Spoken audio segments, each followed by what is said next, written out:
Bom dia, pessoal. Bom, prazer. Meu nome é Rodrigo. Eu sou um associate aqui do time de Investment Banking do BofA. Tá? Eu estou no banco. Vou deixar todo mundo se apresentar. Acho que vai ser mais interativo. Acho que a ideia aqui hoje é que a gente faça um workshop bem dinâmico. Acho que todo mundo que está aqui minimamente sabe o que é Investment Banking ou tem dúvidas um pouco mais específicas sobre a área.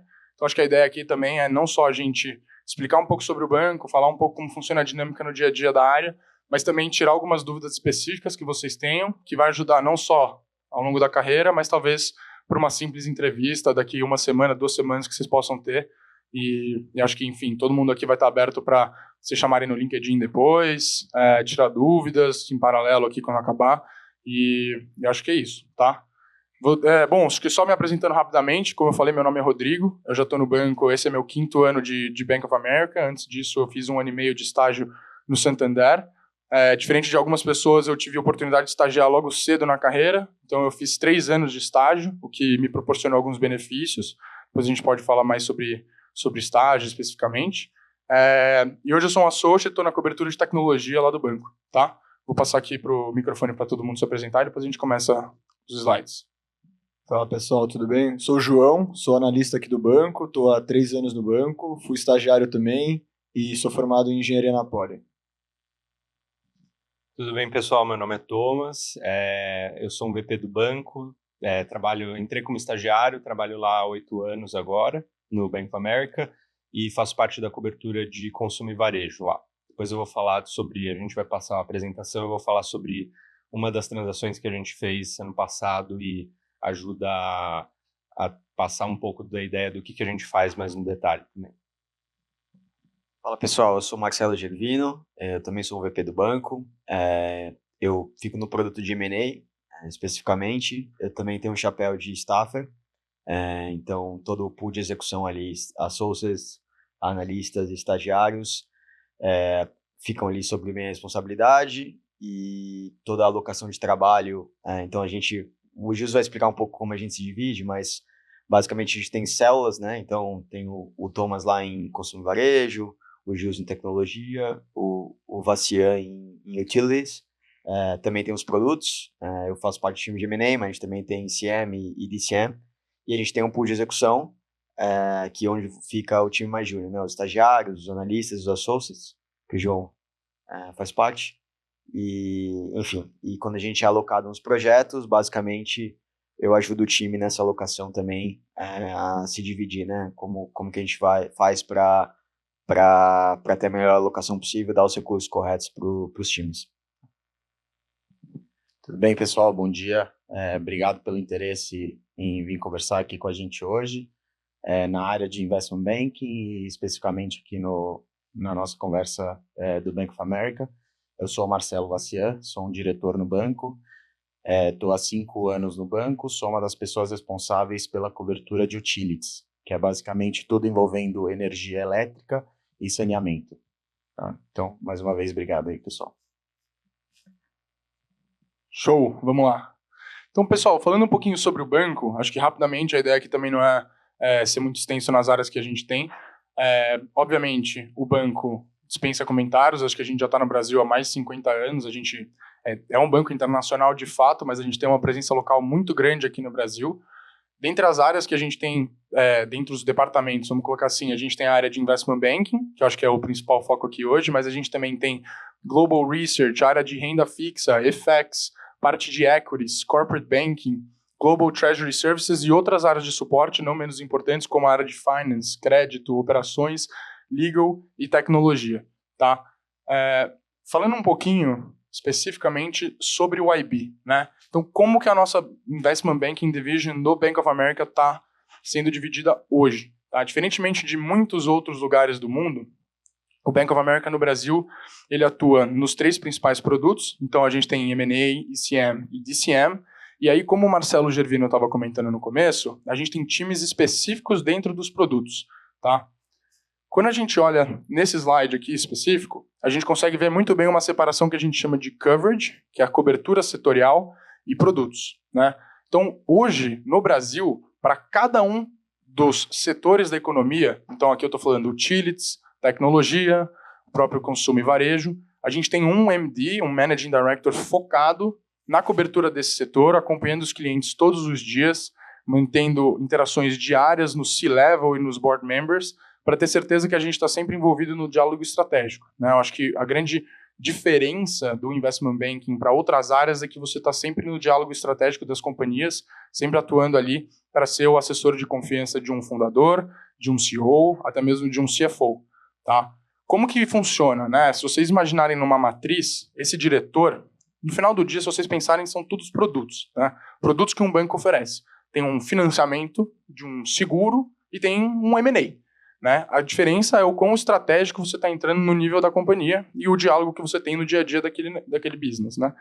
Para coberturas, cada um dos diretores hoje eles estão aptos a oferecer os nossos produtos para os clientes deles. Então, das interações diárias, por exemplo, com clientes de tecnologia, a gente vai entender se está no movimento de um cara fazer um funding round, trazer um investidor lá no início da companhia, ou se ele já está no momento para fazer um IPO, ou se ele está no momento de consolidação e quer comprar o concorrente dele.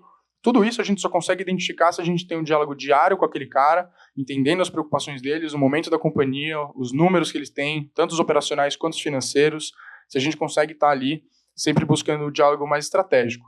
Então, de uma forma matricial, a gente consegue ter os produtos, se vocês imaginarem, eles estão todos nas horizontais, e as células, que são os setores, eles estão sempre nas verticais. Acho que um ponto muito legal, principalmente para vocês que são potenciais estagiários, aí, futuros analistas, associates, quem sabe até chegar para Managing Director, a gente tem aqui, não menos importante, que a gente chama de Investment Banking Pool. Tá? O que é isso? O estagiário, o analista, ele não é alocado numa cobertura. Então vocês trabalham com todos os setores da economia e com todos os produtos. Talvez seja por isso que muita gente, quando aqui treina para entrevista, fala que vocês querem IB pelo conhecimento exponencial. Mas isso não é de brincadeira, é porque vocês ficam expostos a muitos setores muito cedo. Então vocês conseguem falar sobre de todos esses setores aqui, porque num dia você está fazendo um pitch para a Petrobras, você está falando de óleo e gás. No outro dia você está falando de um pitch para a Embraer, você está falando de avião. No outro pitch você está falando da TOTO, você está falando de software. Então, assim, o conhecimento agregado que você gera dentro da carreira de Investment Banking é, assim, surreal. Então, isso é uma coisa muito interessante para vocês. Eu acho que o Investment Banking Pool é algo que possibilita isso para que vocês consigam desenvolver, tá? Falando um pouco da carreira, e aí acho que talvez já clarificando um pouco, para a gente passar até um pouco para as perguntas para vocês. Hoje, no Bank of America especificamente, a gente atua da seguinte forma. A gente parte dos estagiários até os Managing Directors. Para nós, o estagiário ele é a primeira e talvez principal porta de entrada para o nosso time. É óbvio que, assim, existem situações específicas que já entraram, por exemplo, contratações de VP, contratação de diretor, contratação de associate, mas o nosso foco hoje é identificar os potenciais talentos que a gente tem no Brasil, nas universidades que a gente tem aqui, ou, eventualmente, algum candidato de fora, para trazer esse cara como estagiário e tê-lo, pelo menos, pelos próximos 10, 15 anos ali com a gente, pensando numa carreira de longo prazo no banco. Então, como que funciona mais ou menos o dia a dia, e aí já entrando em um pouco das específicas, né? Você tem um estagiário, no Brasil a gente sabe que, GV, Poli, FEA, INSPER, só deixa estagiar no último ano, até a galera do INSPER teve uma vantagem aí, que agora abriram mais 6 meses, mas você normalmente fica 1 ano, e a gente acha que 1 ano é super factível para você entrar cru e sair um analista, tá?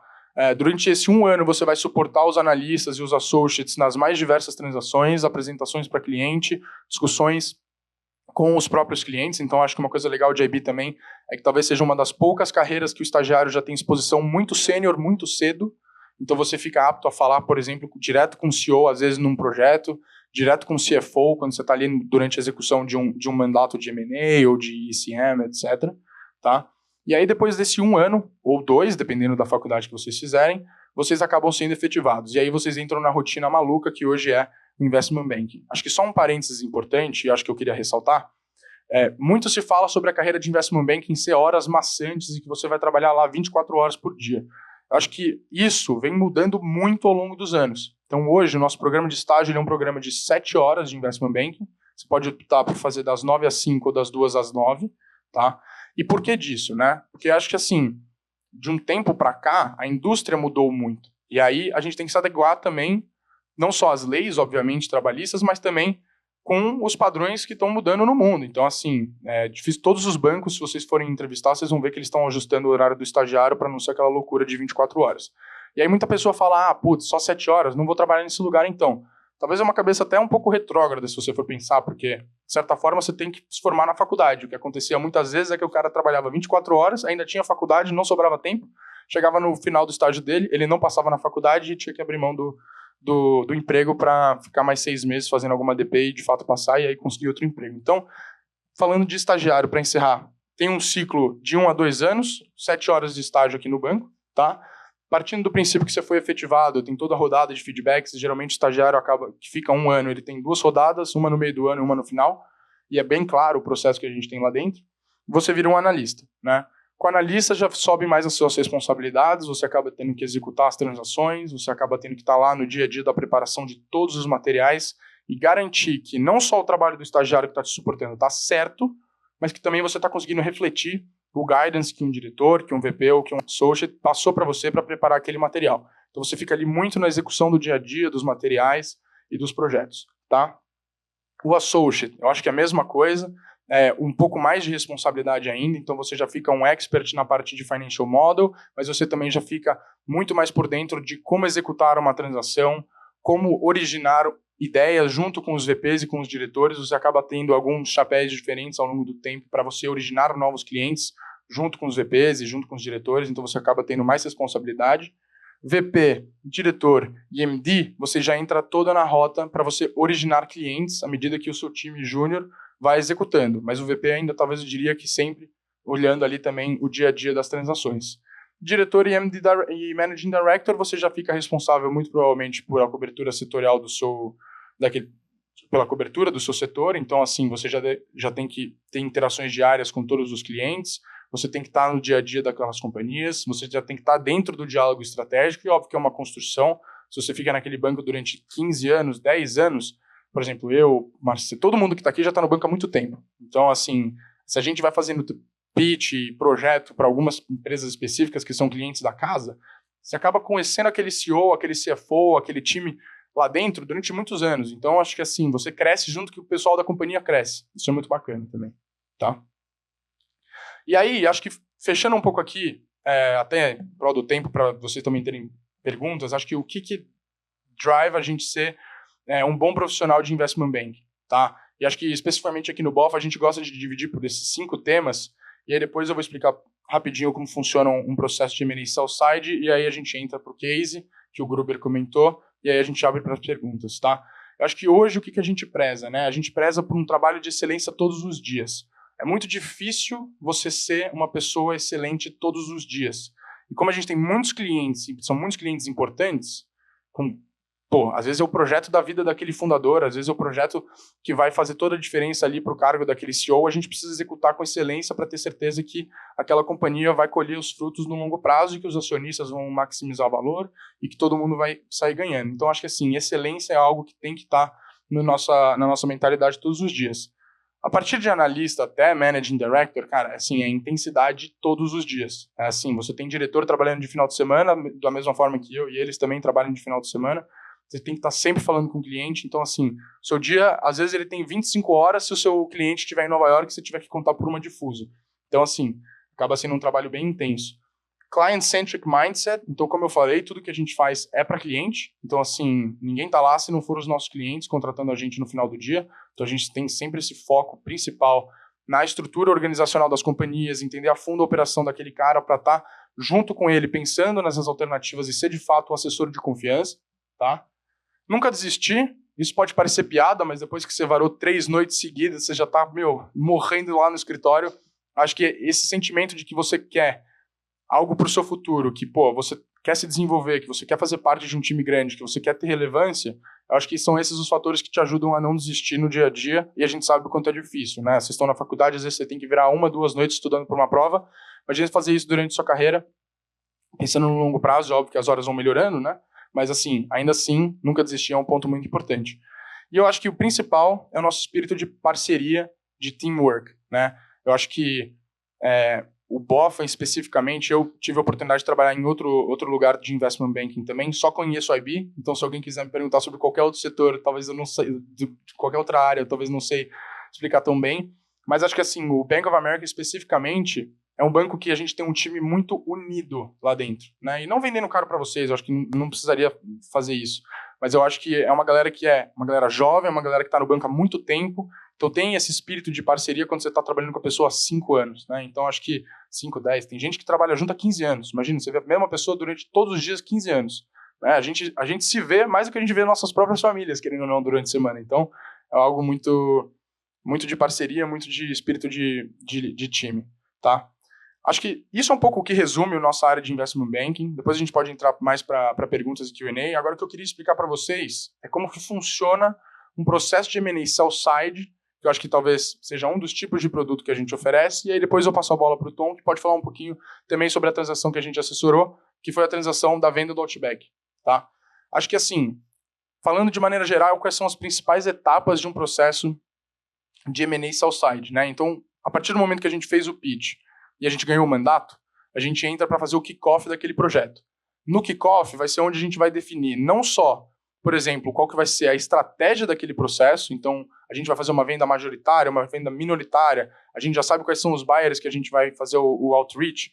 Então, é a maneira onde a gente tem com o cliente para set the stages dos principais tópicos que a gente vai estar elaborando pelos próximos 8 a 12 meses do projeto daquela companhia, seja para comprar, seja para vender um stake minoritário, seja para vender 100% do controle da participação dos fundadores, tá?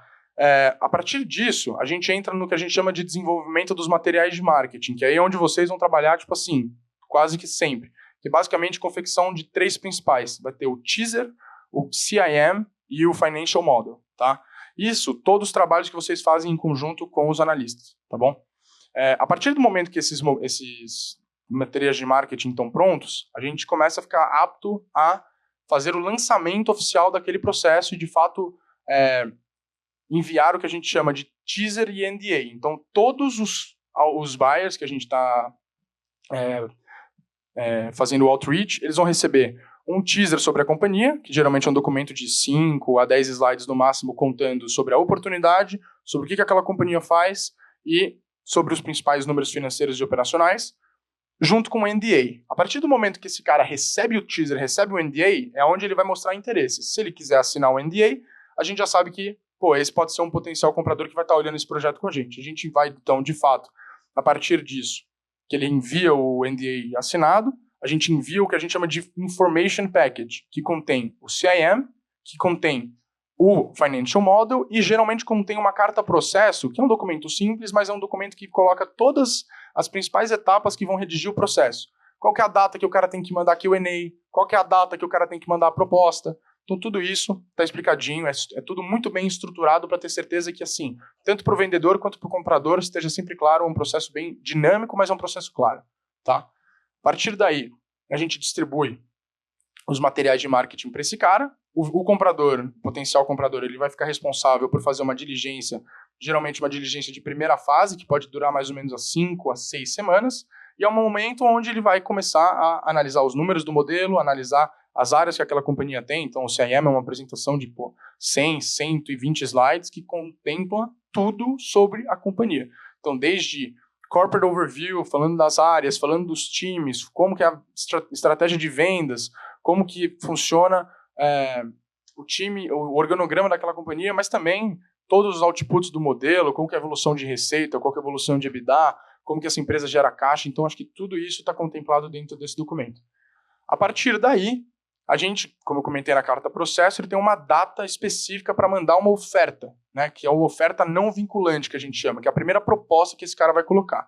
Então, a partir do momento que chegou essa data, o investidor ele vai colocar essa proposta dele, geralmente uma proposta onde ele coloca todos os termos, o que ele usou de metodologia de valuation para calcular aquele número que ele está avaliando a companhia, e com isso, o nosso cliente ele fica apto a tomar uma decisão, né?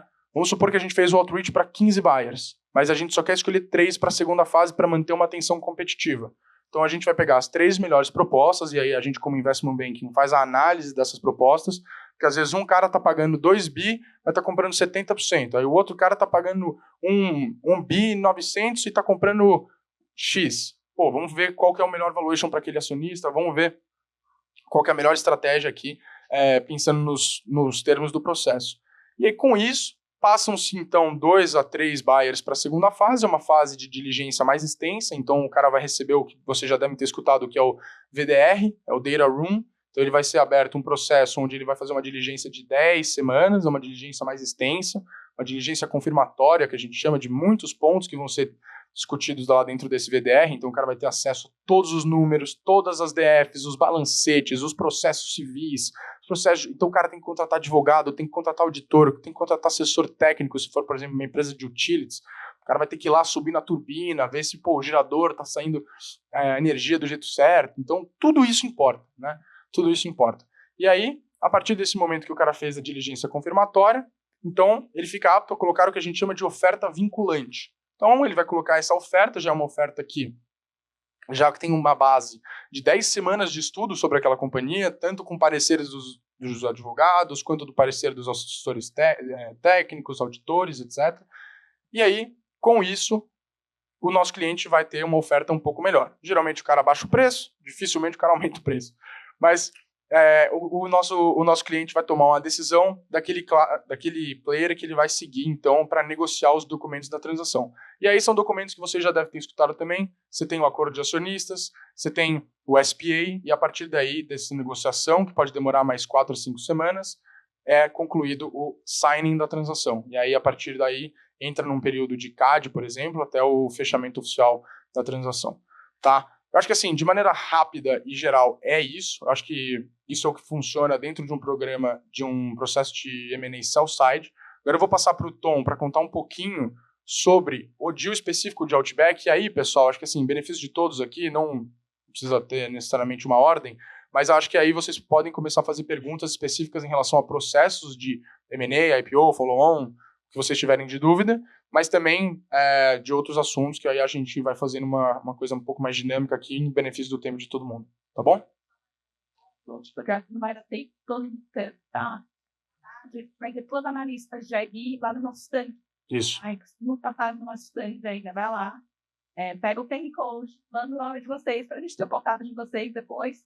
Tá? E a Tati, a gente vai ter a Isa e a Bárbara. Enquanto os analistas bem começaram com o estagiário. O estagiário não vou falar para vocês. Eu vou estar aqui também até elas chegarem, então se vocês tiverem qualquer dúvida, vocês podem me perguntar. Boa, obrigado.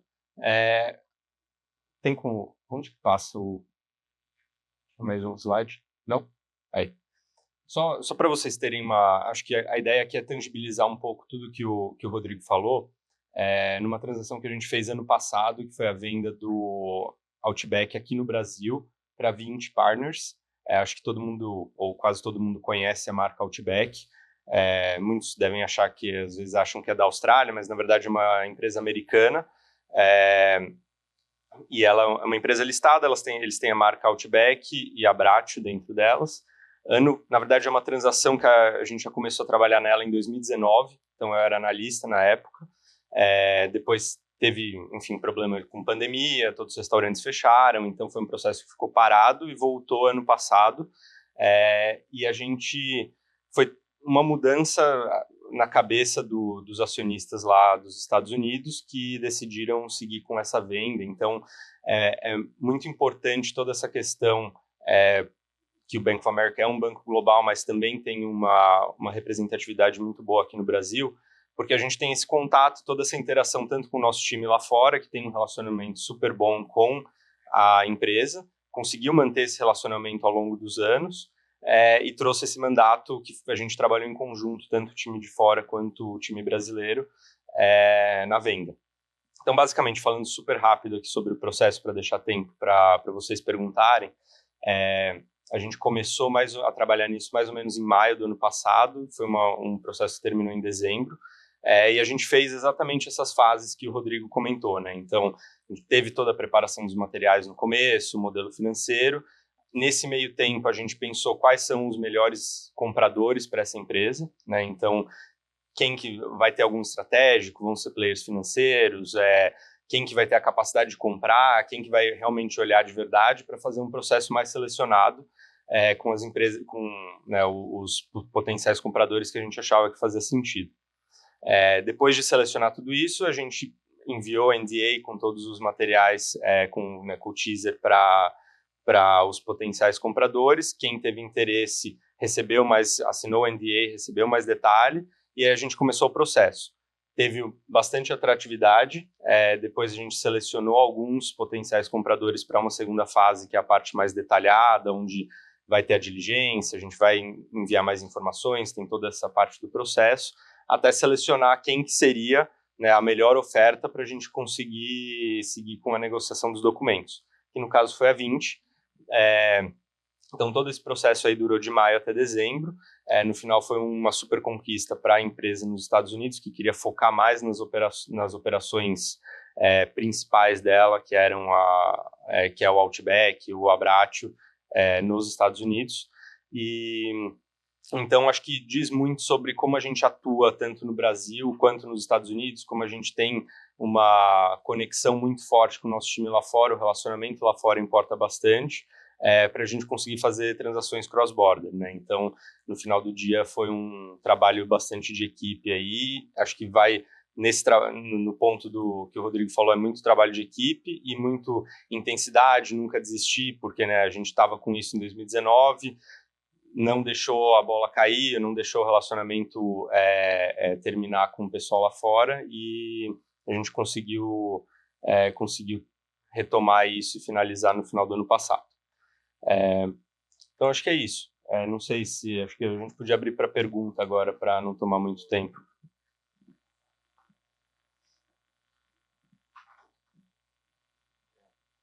Oi. Tudo bem, bom dia. Minha pergunta ela é referente, eu não sei, eu acho que talvez seja um processo mais comum em M&As, mas com certeza você tem o cliente, com certeza, querendo tirar um maior valor possível assim, na transação. Eu queria saber como funciona no processo quando você quer conciliar, às vezes, uma expectativa muito alta e um pouco fora da realidade, às vezes, financeira da coisa. Como que vocês fazem esse balanço entre atender à vontade do cliente, ter um bom relacionamento com ele, mas fazer algo que é razoável, que você consegue vender, que você consegue mostrar nos números que isso faz sentido? Boa pergunta, sim. Faz parte do nosso trabalho você trazer a expectativa do cliente, que muitas vezes está um pouco fora da realidade ou está travada num momento, um outro momento de mercado. Por exemplo, se você pegar o ciclo de 2021, você tinha empresas negociando um valuation muito mais alto do que hoje, um momento de mercado mais desafiador. E às vezes o cara travou aquela expectativa lá atrás e ele quer fazer um processo hoje, numa outra situação, outra conjuntura, com aquele mesmo valuation lá de trás. Então faz parte do nosso trabalho, antes de você lançar um processo, de você entender com ele o que é o potencial daquela empresa, de uma forma minimamente realista, né? Um fluxo de caixa, qualquer tipo de análise de múltiplo, enfim, referências de valor. E antes de você ir para a rua, né, e fazer todo o processo que o Gils e o Thomas mencionaram, de acessar o mercado, você fazer um trabalho de educação com aquele vendedor, com aquele acionista, né? Esse trabalho de educação envolve, olha, essa expectativa está aqui, a gente acha que o mercado vai vir aqui, né? Uma antecipação do que o mercado, como o investidor vai olhar, que o mercado vai achar de benefícios ou de riscos naquela companhia, para tentar trazer ele para a realidade, porque assim, ninguém quer, nosso tempo é valioso, dele também, cada vez que você vai ao mercado, você está de certa forma expondo a companhia, né? Você não quer ir ao mercado, você quer ir ao mercado da forma mais assertiva possível, com qualidade e com uma chance de sucesso mais alta possível, né? Obviamente, o processo de M&A, inerentemente, ele já tem um alto risco de não sucesso, né? Então, você quer minimizar, mitigar esses riscos e, enfim, essa educação do acionista vendedor é um processo bem importante que a gente faz antes de qualquer processo, antes de ir para a rua e lançar o deal. A gente faz para ter certeza que a gente está minimamente alinhado, né? É melhor ele escutar a mensagem mais realista, às vezes um pouco mais dura, do assessor dele, que no final do dia eu estou no melhor interesse dele, né? Estou alinhado o máximo possível com o vendedor, do que ele ouvir do mercado, enfim, depois que ele já expôs a companhia, enfim. É um pouco nessa linha.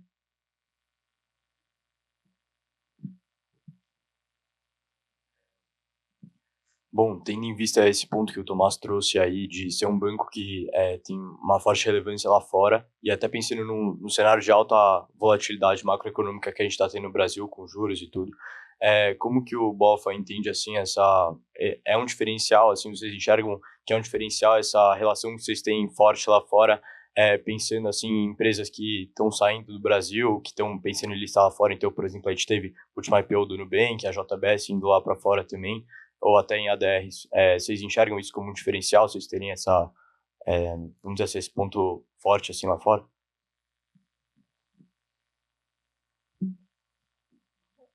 Isso com certeza, acho que na linha tanto no exemplo do Outback quanto outros, né, no momento do Brasil, principalmente a gente tem visto muitas empresas multinacionais que têm exposição no Brasil querendo sair, então foi esse o caso, foi aí, enfim, um caso contrário que também serviu muito no nosso relacionamento lá fora, que foi a venda da Aesop, que era uma subsidiária da Natura, para L'Oréal. Isso a gente fez em 2023. Então, era outra situação, né? Uma empresa daqui vendendo um outro ativo, mas tanto de um lado quanto do outro funciona muito bem. É bem relevante a gente ter essa conectividade, porque, por exemplo, o nosso time lá dos Estados Unidos, o nosso time da Europa, eles têm o mesmo relacionamento com os clientes lá que a gente tem aqui, né? Então, no final do dia, se eles ouvem se eles ficam sabendo de algum cliente deles que temos nosso business no Brasil, a gente não quer mais ter exposição a real, moeda muito volátil, o mercado lá não está muito legal, vamos vender. Eles vão vir para a gente e vão falar, olha, tem essa subsidiária aí dessa empresa tal, que eles querem sair do Brasil, quem que compraria isso? Porque muitas vezes vai ser ou alguma empresa local aqui, ou algum fundo local que a gente conhece super bem e consegue ajudar nessa troca. Então é uma via de mão dupla no final. A mesma coisa serve para outros países que quando a gente aqui sabe de alguma empresa que quer expandir para fora ou que, enfim, quer, no caso que você falou de listagem lá fora, também a gente tem todo o nosso time de ECM nos Estados Unidos que conhece muito bem e sabe, esse é um tipo de empresa que teria uma aceitação de investidores aqui fora ou não. Então é uma troca, sempre. Acabou de fechar uma transação da Serasa, a Experian Serasa, né? A Experian comprou o controle da Serasa há mais ou menos uns 15 anos atrás. E a gente trabalhou no delisting, né? Aquisição, combinação com a ClearSale, que é uma empresa listada aqui no Brasil. Então você tinha um time de UK ali cobrindo o Experian lá fora. E o time local aqui, tanto de M&A quanto de cobertura, trabalhando na transação, fazendo, 80% do trabalho, mas é tão importante quando entregar a transação, né, tá no dia a dia, é você comunicar isso para quem importa e quem toma a decisão, que é lá fora, né? Então, assim, uma plataforma global é fundamental e é um jeito que a gente se diferencia, assim. A gente gosta de pensar que a gente é um banco, dos bancos internacionais, a gente é o banco mais local, porque a gente tem um time que é do tamanho de Investment Bank, que é do tamanho dos times dos bancos locais, do Itaú, do BTG, ao mesmo tempo que a gente tem uma plataforma internacional que esses bancos não têm, um acesso que esses bancos não têm. Então faz toda a diferença você ter um banker que está lá, que tem relacionamento com o cara há anos, que visita o cara todo mês, sabe o cara pelo nome, se apresentar com o cara, enfim, está lá na cozinha do cara e consegue comunicar essas decisões, né, essas transações de uma forma que você gera confiança. No final do dia, isso aqui é um business de confiança, né? Business de pessoas de confiança. Então, você não consegue um Itaú, um BTG, assim, por mais que ele consiga chegar nos mesmos caras que a gente chega, ele não cobre com a mesma intensidade que a gente cobra. Então, a gente acaba, nesse tipo de situação, esse tipo de situação que o Ruben mencionou, né, de Outback, é uma típica transação onde o Bank of America sempre tem um edge relevante. Porque é uma transação onde você tem um gringo vendendo ou comprando business no Brasil, a gente tem um time relevante no Brasil, um time relevante lá fora, e onde a gente consegue se diferenciar mais. Só um último comentário aqui, né, que sim, esse é um diferencial muito forte do banco, de ter a exposição global, ter os times globais, etc. mas a gente é muito forte localmente também no Brasil, né? Nem todas as transações a gente está lidando com um cliente gringo. Um exemplo aqui, a gente trabalhou numa transação no ano passado, que foi Eletrobras e Copel. A Eletrobras é uma empresa que era do governo até alguns anos atrás, e a Copel também do governo do Paraná. Então não teve nenhuma entidade internacional nesse caso, né? Então, fruto do nosso relacionamento com as companhias locais também. A gente participou de Sabesp, que foi no ano passado, privatização de Sabesp, de Eletrobras. Então tem diversos casos onde a gente, apesar do ângulo global, dado a nossa plataforma aqui no Brasil e nossa força, a gente tem atuação nos clientes locais também.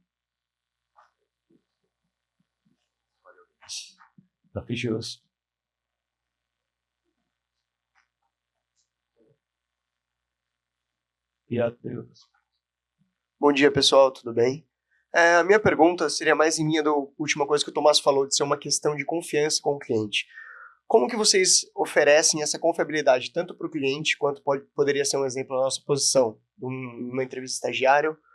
Qual o diferencial do pitch de vocês para acabar gerando essa confiança para o cliente, para saber, realmente, esses são os caras que eu quero que cuidem do meu negócio? Como vocês falou, às vezes é o deal da vida do cara. Então, acho que a confiança que eles têm em vocês tem que ser plena confiança, não pode ter dúvida em nenhum momento. Tem algum diferencial para esse pitch? Obrigado.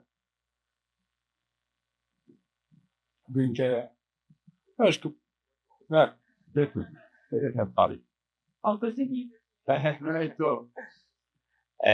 Então, esse ponto é bem importante, né? Acho que a confiança, ela vem disso, e acho que o banco faz muito bem, o investment banking no banco, porque ela vem de muito tempo. Confiança você não vai criar de um dia para o outro, não é chegar e encontrar a pessoa pela primeira vez e falar, bom, você vai confiar em mim para vender sua empresa do melhor valor possível, para o melhor comprador possível. Então, é uma coisa que demora, você constrói ao longo dos anos. Então, nossos bankers lá estão, sei lá, 15, 20 ou mais anos trabalhando. Então, esse realmente é o diferencial. É a pessoa que ela não vai só ter a reunião com o cliente, ela vai jantar com o cliente, ela vai fazer várias outras coisas, chamar para evento. Então, realmente tem um relacionamento pessoal. E, junto com isso, tem todo, né, por exemplo, uma pessoa que está no mercado e no banco há 15, 20 anos já fez muita coisa. Então, além de ter esse relacionamento próximo, ela vai chegar e vai falar, bom, eu sei disso porque eu já fiz essa transação, aquela, e consegue contar mais do que nem cabe nos dedos. Então, é uma combinação de experiência e de real relacionamento com o cliente, não só chegar e falar com ele uma vez ou outra, entendeu? Acho que só complementando um pouco o que o Tomás falou também, acho que tem muito do right advice aqui, que a gente também sempre tenta ter, né? Que é não necessariamente fazer o deal por fazer o deal. Às vezes é mais importante você avisar, você conseguir direcionar o seu cliente no que é mais estratégico para a companhia dele no momento. Eventualmente você está rodando um processo sell-side, você entende que nenhum investidor vai trazer valor agregado para aquele processo, às vezes você precisa falar para o cara, acho que nesse momento vamos segurar o processo, vamos rodar ele daqui a 1, 2 anos. Ou, eventualmente, está num buy-side com uma companhia, o target, você acha diversas potenciais liabilities no target, então assim, cara, eu acho que é muito arriscado eu comprar essa companhia. Você, como assessor, você vai estar ganhando se rolar a transação, mas como realmente trusted advisor do cliente, vale mais a pena você realmente falar, cara, acho que estrategicamente pensando em você, talvez não faça sentido nesse momento, e isso você ganha muito mais pensando no longo prazo com o cliente, realmente essa questão de ser o advisor de confiança dele mesmo, que eu vejo que acontece bastante no banco isso também, e acho que é diferencial nosso também. E acho que até para complementar a sua pergunta, tem um exemplo legal que o próprio Marcelo comentou, foi a privatização da Sabesp, por exemplo. Quando você olha sobre a perspectiva de um governo, você concorda comigo que o governador de São Paulo ele varia sempre, né? Não é fixo, não é um cargo fixo. A gente tem um diretor lá do banco, que hoje é um head global de investment banking, ele é co-head, é um brasileiro que está a nível global do nosso departamento, então acho que até talvez seja um fator bem interessante do banco, é a relevância que nós, Brasil, temos dentro da plataforma, com um brasileiro tocando o nosso business na plataforma global, né? Então acho que é um fator bem interessante, mas no caso específico de Sabesp, esse cara fez todas as privatizações do estado de São Paulo que já aconteceram nos últimos anos. Então, assim, trocou-se os governadores, mas ele estava lá em todas. Então, mostra também, com tudo isso que eles falaram, como que a gente tem esse know-how para entregar transações estratégicas para um governo, por exemplo, ou para companhias no geral. Então, acho que é o relacionamento do dia a dia, você tá lá todos os dias com aquele cliente e, de certa forma, tá nessas discussões.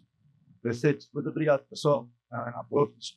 Só um comentário rápido aqui, você perguntou de entrevista também, né? Que é até um momento uma oportunidade mais curta que você tem para mostrar um diferencial, né?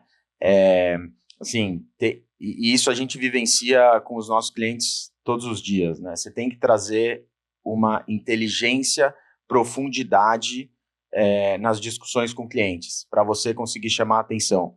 Isso para qualquer coisa, enfim, da sua vida profissional, né? Seja uma entrevista de 1 hora, 30 minutos, seja às vezes um elevador que você está pegando com um potencial cliente, né? Então você tem que estar sempre preparado, né, com profundidade, para conseguir chamar a atenção da forma correta dessas pessoas, seja do cliente, seja do entrevistador. Perfeito. Muito obrigado, pessoal.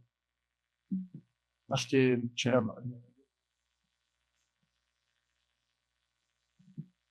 Bom, vocês estão falando sobre a complexidade de um deal, né? E eu tinha uma opinião não, mais uma dúvida. Quando vocês estão fazendo um sell side, e aí a outra parte contrata um avaliador externo para fazer, sei lá, um fairness opinion, e aí vai mais do tato de vocês discutirem a metodologia ou negociar, às vezes fazer uma alteração no contrato de SPA, para vocês discutirem o valor da empresa. Quando vocês vão fazer uma avaliação externa, sofrem por alguma avaliação externa, por exemplo, vai ter algum avaliador externo dando a opinião dele na avaliação, do outro lado, da contraparte. E aí vai mais do tato de negociação ou da discussão de metodologia da outra parte? O processo é exatamente assim. Quando você tem um fairness opinion, assim, você tem alguns... Você está falando especificamente de um fairness opinion, certo? Do outro lado. Assim, o processo de formação de preço, ele é uma dança. Assim, quando eu coloco um processo na rua, eu não coloco um price tag, né? Falar isso aqui vale $1 bilhão. Não existe isso. O que eu divido com ele, como o Gilles colocou, assim, é um conjunto, information package, que a gente chama, que é um conjunto de informações que tem lá um CIM, que é a apresentação vendedora da companhia, tem um modelo financeiro, que é bastante importante, porque ele tem as projeções daquela companhia nos próximos 5, 10 anos, e uma série de outras informações, mas que com aquele pacote de informações, principalmente com as projeções, eu estou dando uma mensagem para aquele investidor, potencial investidor, qual que é a minha expectativa de preço. Se ele pegar aquela projeção, descontar a uma taxa de mercado, que geralmente não vai estar muito fora do que eu vou estar usando, ele vai chegar no intervalo de expectativa do meu valor. Então, é uma forma de sinalizar, para o outro lado, qual que é a minha faixa de preço que eu transacionaria. E aí você te explica na hora. Não, assim... Muito bem, como isso é na parte de discussão de como a gente chegou no preço exato. A empresa foi por 2 milhões e 100. Então, vamos lá. Então, assim, se eu estiver no sell side, a gente vai lançar um processo. Então, a gente vai acessar ali um número X de investidores, a gente vai dividir essas informações, ver se tem interesse. Se tiver interesse, a gente vai assinar um contrato de confidencialidade e vai dividir esse pacote de informações. A gente vai dar ali 4, 5 semanas para esses investidores voltarem para a gente com uma indicação de valor. De novo, eu não coloco um price tag, né? Eu deixo o mercado, é um leilão reverso, né? Eu deixo o mercado dizer para mim quanto que está disposto a pagar. Aí, se for um processo mega hot, né, que a gente chama, que é um processo onde você tem vários interessados, eu não consigo seguir para uma segunda fase, onde a gente vai fazer uma diligência, abrir o quimão da companhia, etc., gastar um baita tempo com cada um dos investidores, com 10 nomes. Mas eu consigo fazer isso com 3, com 4, o limite ali com 5. Então, se é um processo que está mega quente, a gente consegue selecionar esses caras. Preço é uma variável bastante importante, mas não necessariamente é a única variável. Se a gente estiver falando de uma venda 100%, aí essencialmente é preço. Putz, pode ter outros elementos, qual que é a credibilidade daquele comprador, eu posso ter second thoughts em relação a algumas coisas, mas é essencialmente preço. Mas tem muitas transações que não são só preço. Eu vou trazendo aquele cara, aquele novo investidor, para ser um minoritário, ou para ser um co-controle, para ser um parceiro meu, um casamento que eu vou ter com aquele cara pelos próximos anos. E não só o preço é uma variável importante, mas quais condições que ele, de governança, de say que ele quer ter na companhia, são importantes para a decisão para seguir para a segunda fase. Na segunda fase, esse cara faz diligência, ele, entre aspas, confirma o preço que ele colocou na primeira fase, e dependendo das propostas vinculantes que eles coloquem, a gente escolhe negociar com um ou dois.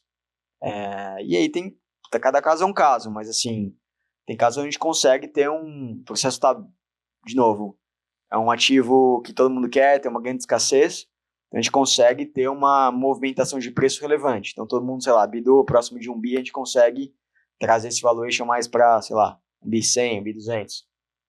Um exemplo. Tem outros casos que não, outros casos que o comprador ele tem um edge maior até que o vendedor, então assim, você tem que fazer uma transação ao preço que o mercado tá dando. Acho que o Fairness Opinion é um outro produto, é um outro elemento que ele é bastante específico em alguns processos, onde principalmente o board quer ter uma visão de um third party, um terceiro, sobre o valor justo daquele ativo, né? E às vezes o management que está lá tocando aquela transação, ele está um pouco ou enviesado ou tem menos referências de mercado, que trazer um terceiro vai dar um conforto adicional para aquele conselho tomar uma decisão. Então, ó.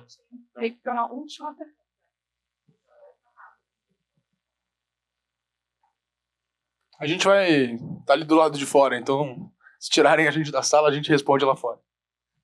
Opa, tudo bem? Bom dia. Eu querendo voltar um pouco na questão de expectativa versus realidade, assim, das operações, eu queria dar uma olhada e se vocês aprenderam alguma coisa com o case de WeWork ali em 2018, 2019, se esse caso acabou gerando uma alteração de modus operandi dentro do setor, assim, de investment bank, o que isso gerou, se gerou algum impacto do operacional de vocês aqui no Brasil ou só mais lá fora, o que esse caso acabou gerando de vocês de benefício e malefício? Sério. Fala aí, Cicão. Cara, eu acho que não só o WeWork, mas o mercado de tech ou new ventures, capital de risco como um todo sofreu muito pós 2021. Então você tinha o mercado como um todo negociava valuations, onde você tinha o final do quantitative easing lá em 2020, 2021, que basicamente o dinheiro tinha um custo zero, né?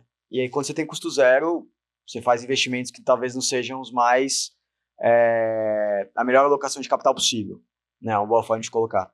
Então assim, não foi só o WeWork, né? Foi todo um segmento. Quando você pega o S&P ou as empresas de tech, os valuations das rodadas de capital privado, teve um certo estouro de bolha ali dos valuations que as empresas negociavam no mundo inteiro, de 2021 para 2022. Né? A gente sofreu bastante, a gente como indústria de investment banking, porque quando você tem valuations altos, todo mundo quer transacionar, né? Todo mundo quer vender, todo mundo quer comprar, todo mundo quer fazer retorno. Quando você tem os valuations sendo questionados, o preço derretendo, fica muito mais difícil de você fazer qualquer transação, né? Então, acho que o primeiro mercado que sente isso é o mercado de equities, né? Então, novas emissões de ações, IPOs, follow-ons, acho que é o primeiro que sente, né? Os acionistas primeiro sentem no bolso, no preço de tela, depois novas ofertas começam a ser prejudicadas, e depois você tem todo o mercado de dívida, o mercado de M&A, por consequência, sofre igual. Acho que a gente está num momento de retomada. Estados Unidos, um pouco antes da eleição, estava num momento forte de retomada. A gente, por especificidades aqui do nosso país, a gente está um pouco mais lento nessa retomada, mas está um processo de recuperação, né? e onde justamente, acho que agora, esse gap entre o que o mercado está disposto a pagar, o que o vendedor está disposto a aceitar, ele está começando a se fechar e está voltando a ver transações. Acho que setor de tecnologia, aconteceu muito isso, todo mundo participou aí, vivendo de alguma forma, ou vendo notícias, mas isso não é só do setor de tecnologia, né? Tem diversos setores, segmentos, que em determinados momentos eles começam a ter muita atenção do mercado, tá? E eu vou comentar um aqui que está mais no meu universo, que é o setor de renováveis, por exemplo, que alguns anos atrás todas as empresas de energia, e isso inclui empresas de óleo e gás, tradicionalmente óleo e gás também, começaram a olhar ou investir no setor de renováveis, né? E isso também deu um boom de valuation, deu um boom de retornos nos projetos de renováveis. O Brasil é um país que está muito bem posicionado, e conforme o tempo foi passando, algumas questões de valuation do setor, elas foram ficando mais claras. Então, algumas pessoas pagaram cara, algumas empresas pagaram cara para entrar no setor naquele momento, que é um pouco parecido com tecnologia, né? Enfim, então, isso não é só WeWork ou outras empresas de tecnologia, mas qualquer setor onde você tem uma atenção muito forte, todo mundo quer entrar, competição, é estratégico para o longo prazo, e essas coisas podem mudar, ou não. Tem gente que acertou no setor de renováveis, mas tem algumas outras empresas que já estão desviando o foco agora, e renováveis não é mais o foco, vamos voltar aqui para oil and gas, por exemplo. Tá? Essa tem para alguns?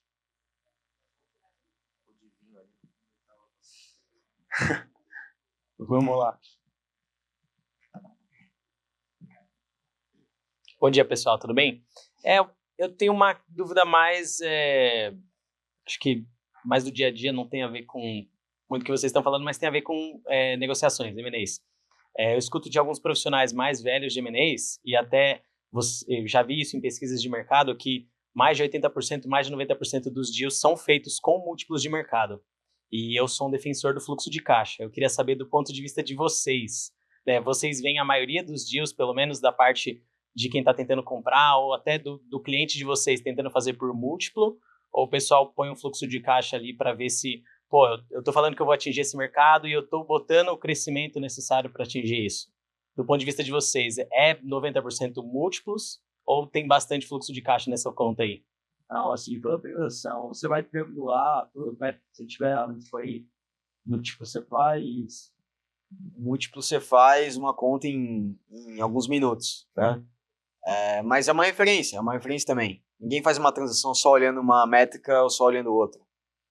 Acho que tem algumas indústrias que são mais difíceis de você fazer um DCF, né, um fluxo de caixa. Tem outras que são mais fáceis, né? Ou, por exemplo, o Vacier cobre o setor de energia. Energia é um business que na sua grande maioria ele é regulado. Então você tem uma previsibilidade de fluxo de caixa muito grande. Então, não tem como você não fazer uma análise de fluxo de caixa. Tecnologia, por outro lado, tem uma volatilidade muito grande. Então, o fluxo de caixa, às vezes, que você está prevendo para daqui a 5 anos, não se materializa em nada, né? Então, assim, todos os setores, todas as indústrias, você vai ver múltiplos de mercado, né? Trading comps, que a gente chama, que são como as empresas negociam, empresas listadas negociam, múltiplos de transações precedentes e fluxo de caixa, que são as 3 análises mais comuns. Em alguns momentos, em algumas indústrias, uma análise faz mais sentido que a outra, ou ela é mais relevante que a outra, mas eu particularmente nunca vi uma transação onde você simplesmente ignorou uma das metodologias, entendeu? O múltiplo é uma simplificação de um resultado. Então, é uma forma fácil e rápida, como ele falou, de você conseguir ter uma referência. Não é só em M&A. Você quer comprar ou vender um apartamento, você entra na internet e vê quanto que a região está pagando metro quadrado, né? Sem ir no apartamento. Você vai saber se está ali entre, sei lá, 7 mil ou 9 mil reais.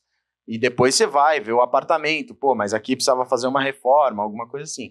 Então, o múltiplo é uma facilidade, resultado de um exercício, que é o DCF, né? Então, A gente nunca faz praticamente uma transação, mas eu nunca participei que seja múltiplo. Você chega lá, é um múltiplo, e não faz um DCF. Não tem isso. Né? Tem todo um trabalho por trás, ou na maioria das vezes o DCF, né? E o múltiplo você triangula com as outras transações que já aconteceram, como uma referência. Question, obrigado. Very good.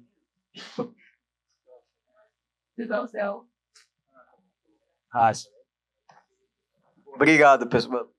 Acho que só rapidinho aqui, pessoal, 30 segundos, tá? 30 segundos.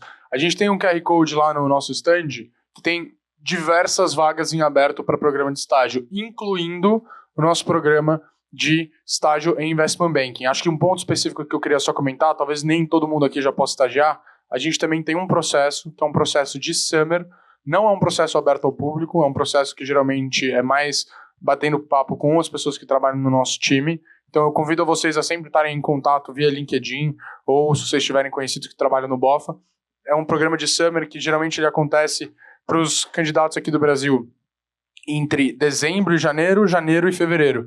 Então, para as pessoas que não têm a oportunidade ainda de fazer um contrato assinado pela faculdade, existe essa opção, mas a gente tem estágio regular em aberto, começando para vagas ali em agosto. Então, fiquem à vontade para se inscrever, o QR Code está lá na frente. Acho que, obrigado a participação de todo mundo, acho que foram ótimas as perguntas que vocês tiveram.